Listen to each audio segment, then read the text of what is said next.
Olá, nesta primeira aula sobre o livro Sociedade do Cansaço, nós vamos falar do primeiro capítulo chamado de A Violência Neuronal.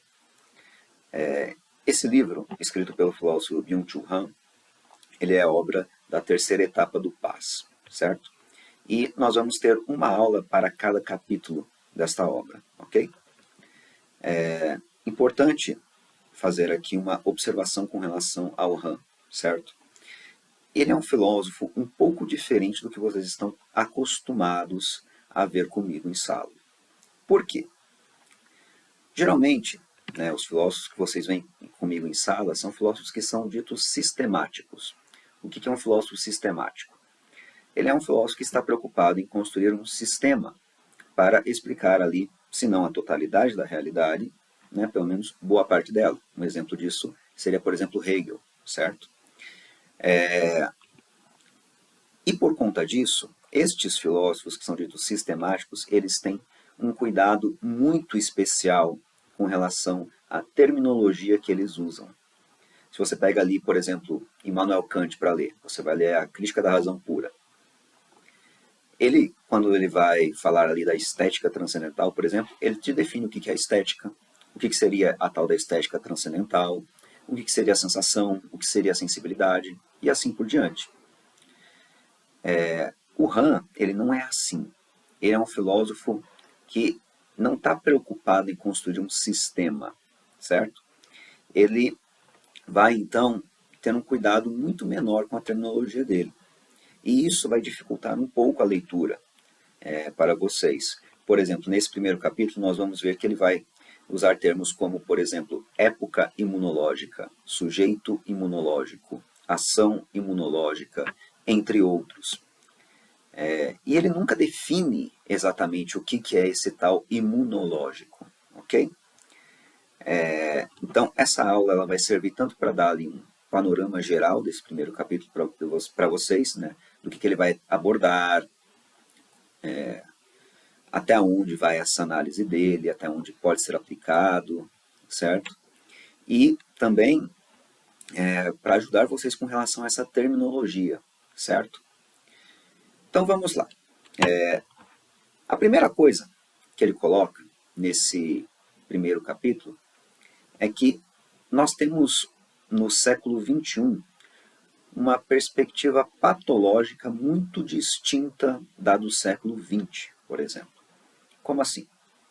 Ele acredita que em todas as épocas existem certas doenças que vão, digamos que, ser mais presentes, certo? E, portanto, elas vão dar ali o tom patológico, o tom de doença, digamos assim, o que mais adoece as pessoas naquela determinada época. E ele vai dizer que o século XX, ele era um século, desculpem, viral e bacteriológico, certo? Nós tivemos, por exemplo, a gripe espanhola, certo? Então, as doenças, aquilo que afetava o homem no século XX, era algo que vinha de fora, ok? Era um vírus, era uma bactéria e assim por diante. Já no século XXI, a gente tem uma coisa bem diferente. A doença não vem mais de fora, na visão do Han. As doenças que mais afetam o homem hoje em dia, elas vêm de dentro, certo? Por isso, ele vai dizer que as doenças que caracterizam o nosso século são doenças como a depressão, a síndrome de burnout, entre diversas outras, ok?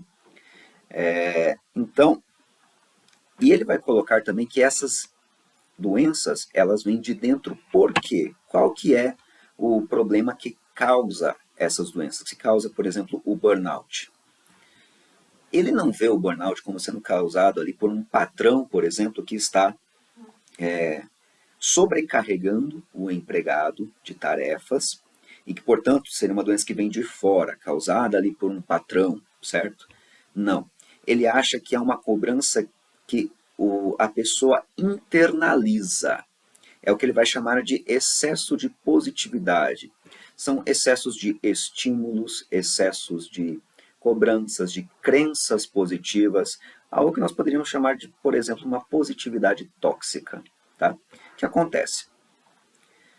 Ele acha, né, que o trabalhador, hoje, quando ele adoece nesse sentido do burnout, por exemplo, porque ele internalizou cobranças, não tem alguém cobrando ele efetivamente. Não, ele está se cobrando excessivamente no seu trabalho, e isso faz com que ele adoeça. Então, a doença ela não vem de fora, mas de dentro, certo? Ele explica isso da seguinte forma.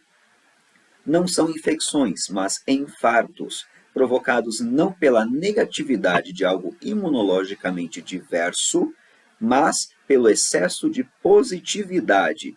Assim, eles escapam a qualquer técnica imunológica que tenha a função de afastar a negatividade daquilo que é estranho. Vamos lá. Quando ele fala que não é uma infecção, ele quer dizer que não é algo que vem de fora, mas sim um infarto, algo que vem de dentro da gente. Quando ele está falando de negatividade, a gente precisa aqui falar de uma coisa que vocês já conhecem, chamada de dialética. Olha só. Todo mundo que já foi meu aluno, né, no segundo ano, conhece esse triângulozinho aqui. Tá? Nós temos em toda a dialética um processo triádico, composto por tese, por antítese e por síntese. Certo? Pois bem, o Han vai dizer que no século XX, por exemplo, nós tínhamos uma dialética da negatividade. O que é isso? É justamente a dialética que ele vai chamar de imunológica. O que acontece? O Han acredita que, assim como o sistema imunológico nosso se defende de corpos estranhos que entram em nós, certo? Como bactérias, etc., nós também, antes, tínhamos uma reação imunológica toda vez que encontrávamos algo muito diferente da gente, algo drasticamente diferente. Ele chama isso de alteridade, aquilo que é radicalmente diferente do próprio, que é o eu, ok? E, portanto, nós tínhamos uma reação, digamos assim, extremamente negativa àquilo que é radicalmente diferente da gente. Por exemplo, né, vamos pegar aqui o exemplo do racismo. Nós temos aqui uma pessoa branca, por exemplo. Vamos colocar uma pessoa branca, burguesa, católica.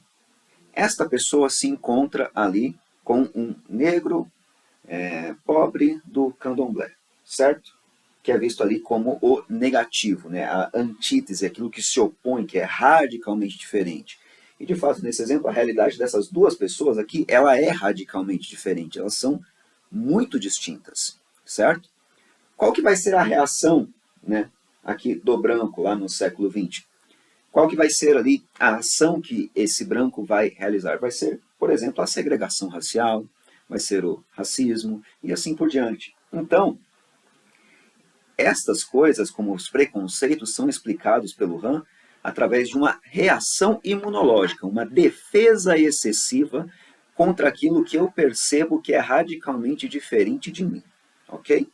E ele vai falar que aquilo que é radicalmente diferente de mim não precisa sequer ser hostil a mim para que eu faça essa defesa excessiva. Não, é só ser radicalmente diferente que eu já me armo, digamos assim. Não significa dizer, no entanto, que uma reação imunológica é necessariamente uma coisa ruim e que, portanto, se na visão nós não temos mais isto, né, nós não agimos mais dessa forma, nós estaremos em uma época melhor. Não é assim. Porque olha só, vamos trocar o exemplo agora. Temos aqui um judeu e aqui nós temos um nazista. Qual que vai ser a reação do judeu ao encontrar um nazista? Vai ser justamente uma reação imunológica, uma reação, né, de tentar se defender ao máximo, de tentar controlar a situação, de ter uma aversão àquilo. Então ele vai tentar o quê? Ele vai tentar se proteger. Né? A síntese aqui, para quem não lembra, é o que? digamos que a solução, né, por assim dizer, né, desse conflito entre tese e antítese em toda a dialética. Então, no que é que resulta esse conflito no caso do judeu? Resulta ali, né, em uma tentativa de sobrevivência, certo? Então, não é porque nós não temos mais esse tipo de reação, né, que nós somos ali mais iluminados e coisa do tipo, beleza? Só que essa era a dialética, digamos assim, do século XX. Qual que é a dialética do século XXI? É a dialética que ele chama de dialética da positividade. Tá? Como é que isso funciona? Funciona da seguinte forma. A tese, hoje, nessa dialética da positividade, é aquilo que ele está chamando de próprio. É o eu. Ok?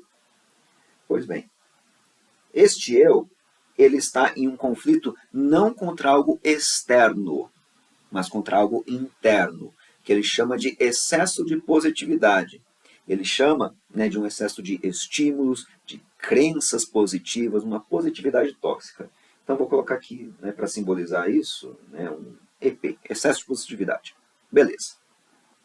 E no que é que vai resultar esse embate? Ele vai resultar numa exaustão do próprio. A síntese é justamente o resultado ali dessa cobrança excessiva, por exemplo, que o trabalhador tem de si mesmo. Então a síntese vai ser o quê? Vai ser o burnout, ok? Pois bem, então quando ele está falando ali destas coisas, né, ele vai, ao mesmo tempo que analisar as doenças que estão mais afetando as pessoas na sociedade hoje, fazer uma análise social, pegando termos ali da imunologia, né, e aplicando eles nas análises sociais. Então, por exemplo, ele vai dizer que no século XX nós tínhamos uma época imunológica, porque no século XX nós tivemos, por exemplo, a questão da Guerra Fria. Né? Nós tínhamos ali o capitalismo, né, e o comunismo, digamos assim. Né? Estados Unidos e a União Soviética, ambos radicalmente diferentes um do outro, em guerra um com o outro, tentando se defender ali um do outro. Né? Claro que não de um modo hostil, né? A gente sabe que a Guerra Fria ela não foi uma guerra sanguinária, digamos assim, como foi, né, as guerras mundiais, mas de todo modo se aplica, né, essa questão da postura imunológica, digamos assim, do indivíduo. Pois bem, o que mais que ele vai falar? Ele vai falar também, por exemplo, da razão pela qual nós não temos mais essa postura imunológica. Ele vai dizer o seguinte: hoje a sociedade está entrando cada vez mais numa constelação que se afasta totalmente do esquema de organização e de defesa imunológicas. Caracteriza-se pelo desaparecimento da alteridade e da estranheza. Como assim desaparecimento da alteridade? Olha só, vamos pegar lá no século passado o exemplo que eu dei do branco e do negro, certo? O branco e o negro eram radicalmente diferentes um do outro e se percebiam desta forma, o que gerava ali um conflito, certo?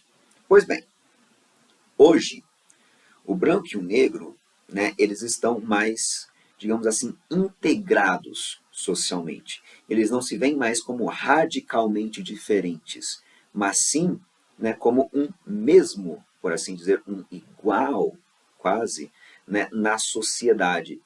Não no sentido de que o racismo acabou, ou coisa do tipo, mas no sentido de que, por exemplo, a cultura do negro, ela não é mais exclusiva do negro.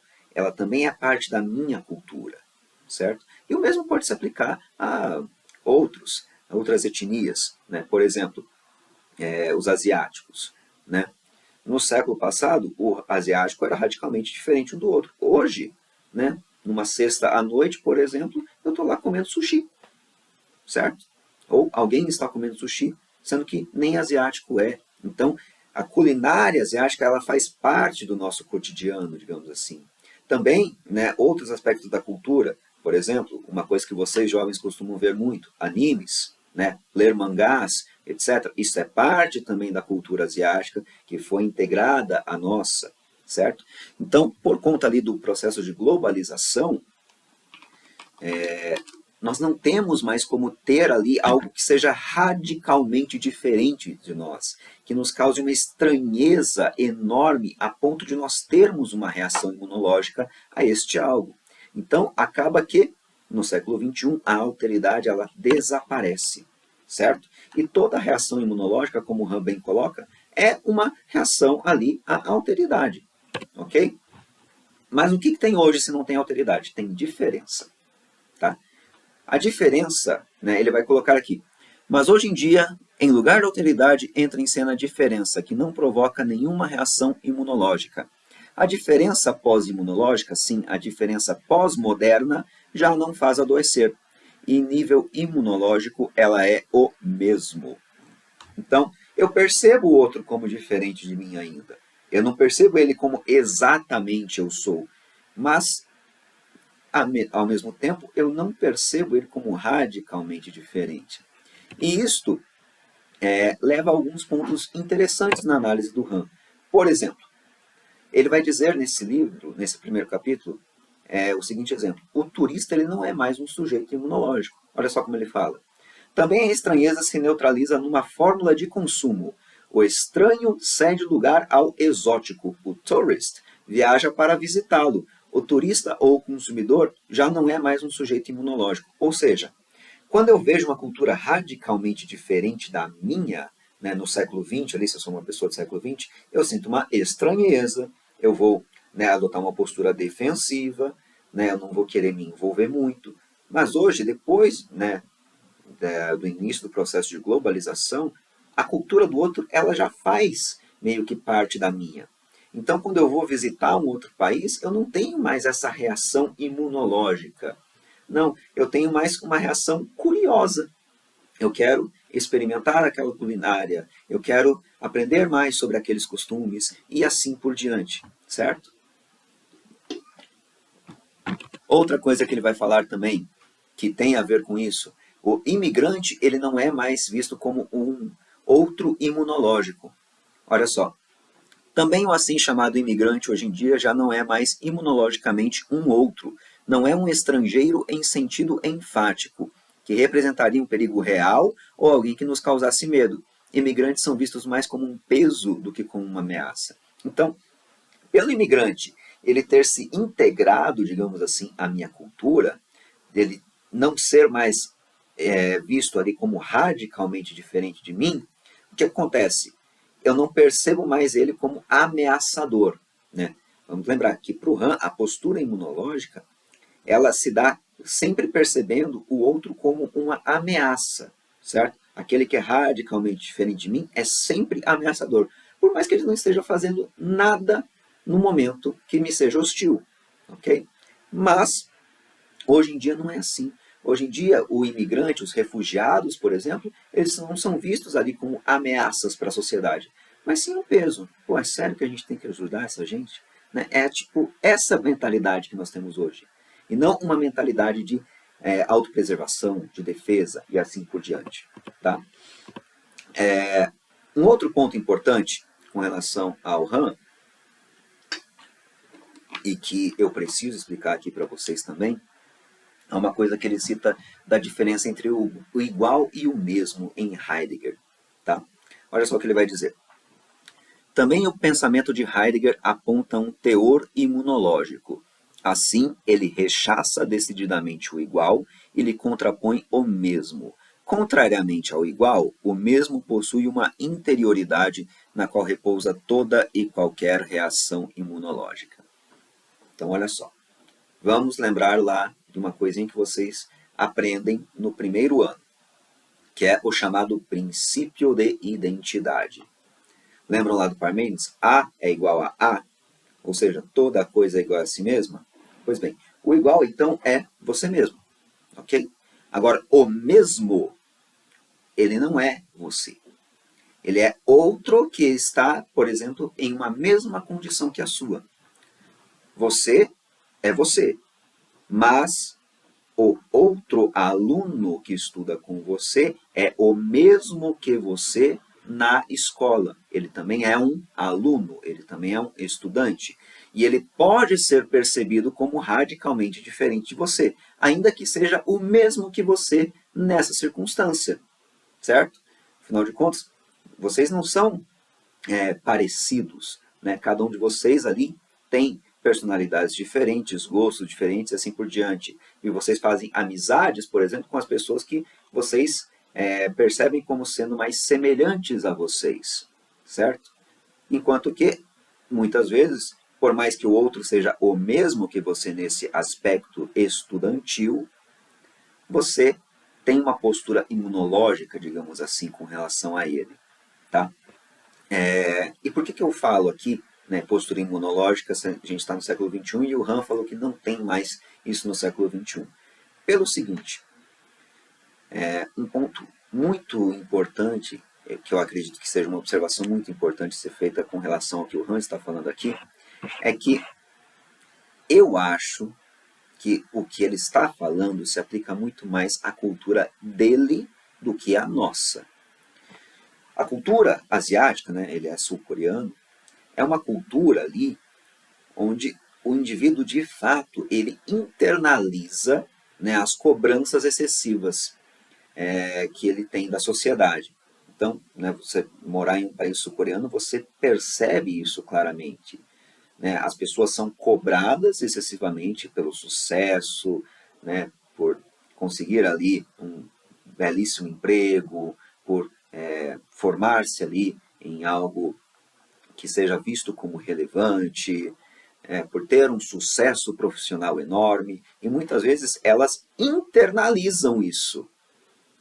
Mas no Brasil, a gente não vê muito isso. Não estou dizendo que não existe, mas se a gente pega vocês, estudantes, por exemplo, né, que cobrança excessiva que vocês se fazem com relação à escola? Praticamente nenhuma. Né? Existem exceções? Claro que existem exceções, eu sei disso. Mas a maior parte de vocês não lê nem mesmo um livro por ano. Certo?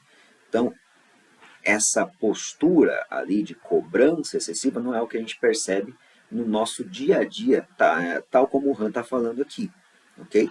Eu acho que no Brasil, nós ainda estamos no que ele está chamando de época imunológica, certo? Apesar, é claro, de termos pessoas ali que não têm essa postura imunológica mais, que tem essa postura do excesso de positividade que ele está falando ali, né, de internalizar cobranças, crenças positivas em excesso e assim por diante. Tá? Agora, um trecho que eu vou ler aqui dele muito importante, ele vai explicar para a gente de onde que ele tirou essa ideia, né, de pegar conceitos da imunologia e aplicar ele a análises sociais. Ele vai tirar isso de um filósofo chamado Roberto Esposito. Eu vou ler aqui a citação que ele coloca do Roberto Esposito no livro, onde ele fala da chamada categoria da imunização. Em qualquer dia do último ano, podemos ler o relato nos jornais, talvez até na mesma página, a respeito de diversos acontecimentos. O que tem em comum entre si fenômenos como a luta contra o surto de uma nova epidemia, a resistência contra um pedido de extradição de um chefe de Estado estrangeiro acusado de violação dos direitos humanos, o reforço das barreiras contra a imigração ilegal e as estratégias para neutralizar o ataque dos vírus de computador mais recentes.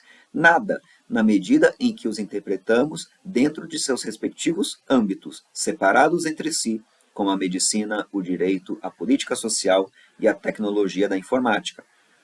Mas isso se modifica quando nos referimos a uma categoria interpretativa, cuja especificidade mais própria consiste na capacidade de cruzar transversalmente aquelas linguagens particulares, referindo-nos a um e ao mesmo horizonte de sentido. Como fica evidente já a partir do título desse volume, proponho essa categoria como sendo a categoria da imunização.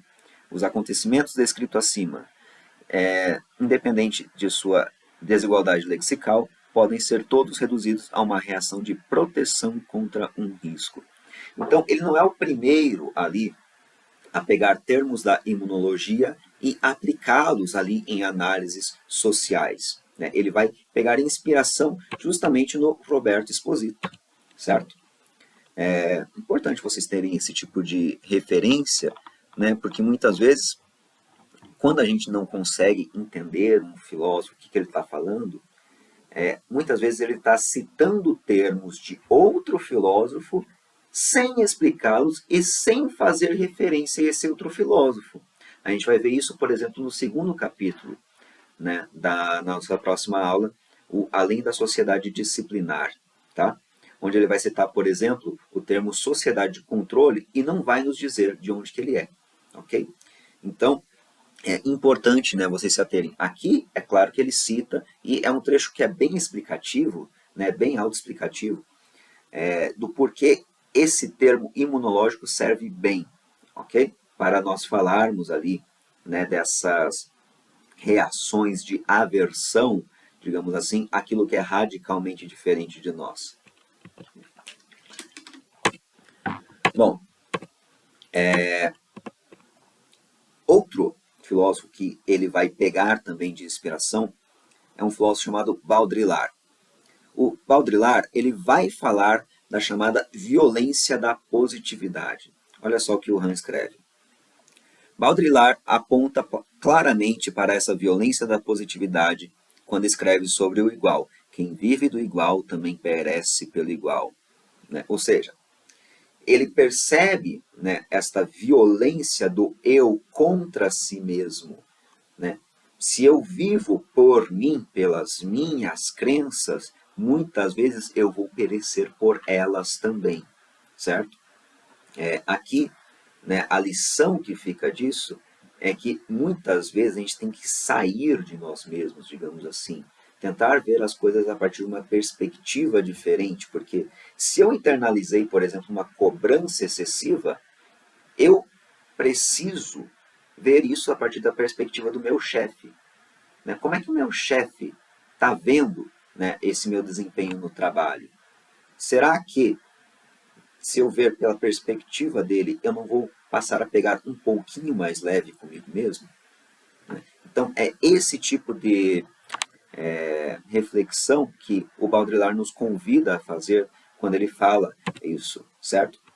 Só que o Baudrillard, ele vai cometer um erro. O erro de, na visão do Han, tentar explicar ali o que o Han vai chamar de totalitarismo do igual, né, a partir ali de uma perspectiva imunológica. O Baudrillard, ele coloca como sendo algo que veio de fora, né, do indivíduo, esse excesso de positividade, e adoece o indivíduo. E não como algo que ele internalizou, né, e acaba, né, fazendo com que ele adoeça. Para o Han, né, a imunologia ela não dá conta de explicar doenças como a depressão, como o burnout, entre outras. Não serve, certo? Nesse ponto, né, eu gostaria de fazer uma observação. Se a gente pega, por exemplo, a depressão, é verdade, muitas vezes a depressão ela vem de dentro do indivíduo, certo? Mas, muitas vezes também, ela vem de fora. Ela é uma resposta a um trauma que o indivíduo sofreu, certo? Então, eu não acho, né, como o Han, que a gente pode explicar a depressão como sendo simplesmente ali causada por um excesso de positividade. Né? Como, por exemplo, um indivíduo que está se cobrando demais, percebe que não está obtendo todo o sucesso que ele imaginou que iria obter e com isso fica depressivo, certo? Não acho que ela vem somente desta forma. Ela é muitas vezes sim uma resposta a um trauma, ok? Pois bem, outra citação muito importante do Han é uma citação onde ele vai falar um pouquinho mais para a gente sobre a violência neuronal. Eu vou ler ela aqui. A violência da positividade que resulta da superprodução, superdesempenho ou supercomunicação já não é mais viral. A imunologia não assegura mais nenhum acesso a ela. A rejeição frente ao excesso de positividade não apresenta nenhuma defesa imunológica, mas uma abreação neuronal digestiva, uma rejeição. tampouco o esgotamento, a exaustão e o sufocamento frente à demásia são reações imunológicas. Todas essas são manifestações de uma violência neuronal, que não é viral, uma vez que não podem ser reduzidas à negatividade imunológica. Por que eu estou lendo essa citação aqui? É basicamente o que eu acabei de explicar, mas tem um ponto aqui muito interessante, né? Quando ele fala que esse excesso de positividade ele causa no indivíduo ali o que ele está chamando de aberração neuronal digestiva, o que ele está querendo dizer com isso? Ele está querendo dizer que doenças neuronais, como a gente já viu, vêm ali desse excesso de cobrança do indivíduo, esse excesso de positividade, mas também as digestivas, como, por exemplo, transtornos alimentares. Imaginemos, por exemplo, uma modelo, certo? Uma modelo que ela se cobra demais para manter o corpo ali em um determinado padrão. E com isso, ela controla demais a sua dieta, né? E isso acaba, muitas vezes, gerando ali transtornos alimentares, certo? Então, não é só as doenças neuronais que estão aqui, que são causadas pelo excesso de positividade. Também doenças que têm relação com o resto do nosso corpo são na perspectiva do RAM, ok?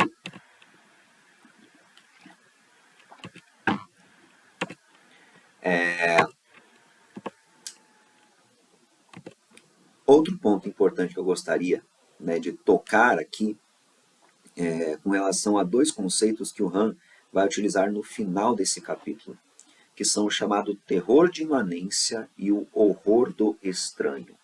Tá? E esse é o último ponto que a gente vai ver hoje. Vamos lá, eu vou dar uma lida aqui.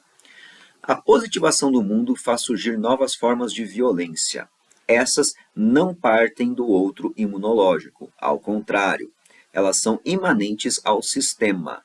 Precisamente em virtude de sua imanência, não evocam a defesa imunológica. Aquela violência neuronal que leva ao infarto psíquico é um terror da imanência. Esse se distingue radicalmente daquele horror que procede do estranho no sentido imunológico. A medusa é, quiçá, o outro imunológico em sua forma extrema. Constitui uma alteridade radical que nem sequer se pode olhar sem sucumbir. Então,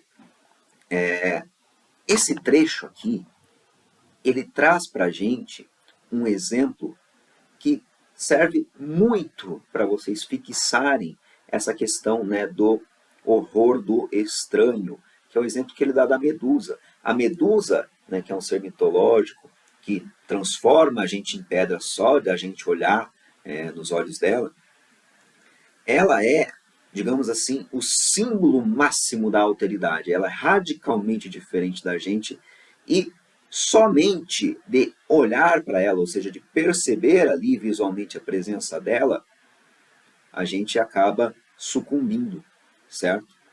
Então, isso era o que acontecia antes na visão do Han, lá no século XX. Hoje, o que a gente tem é um terror da imanência. Como assim? O imanente é um termo oposto ao termo transcendente. Imanente é tudo aquilo que está dentro, assim, por assim dizer.